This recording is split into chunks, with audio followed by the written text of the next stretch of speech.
One of my favorite sermons, the best sermons I've heard on around this gospel passage today, was during my time in graduate school. One of my professors, a Lutheran pastor, was preaching for our liturgy, and he described the ascension of Jesus into heaven as a threshold experience for God. He said that because of the ascension, God knows now, in a way that God had never known before, what it means to be human. Think about that for a moment. God knows now, in a way that God had never known before, what it means to be human. That comment has stayed with me for almost 30 years since that first time I heard it. In other words, Christ's return to God that we celebrate today gives God a deeper understanding of our human experience in a way that God has not known prior to Jesus' experience of being human. Today, on this Feast of the Ascension, we hear Mark's version, Mark chapter 16, verses 15 to 20. The message is simple and straightforward.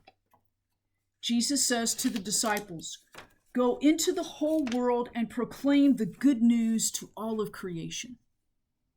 Proclaim the good news. Go preach the good news of love. Do that at full throttle. Don't hold back or let fear be a roadblock. Because Jesus promised to be with them in their works of love. The gospel goes on to say, after speaking to them, Jesus was taken up into heaven and took his seat at God's right hand.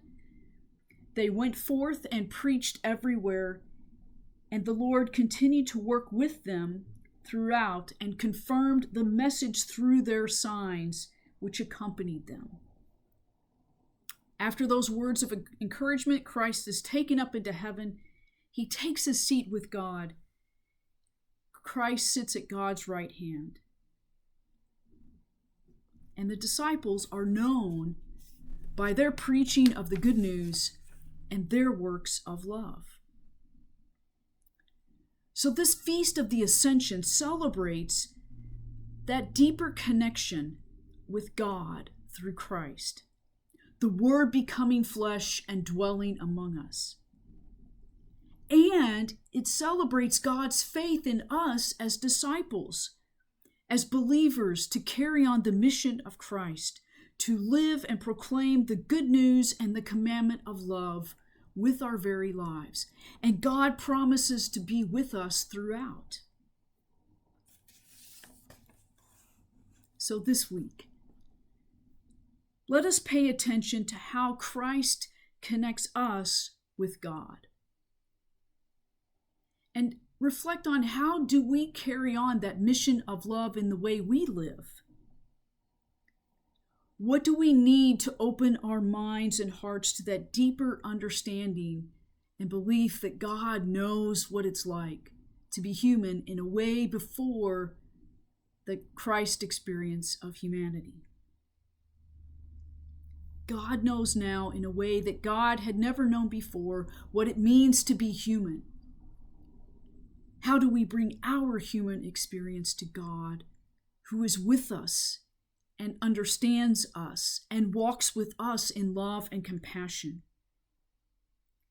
God knows what it means to be human.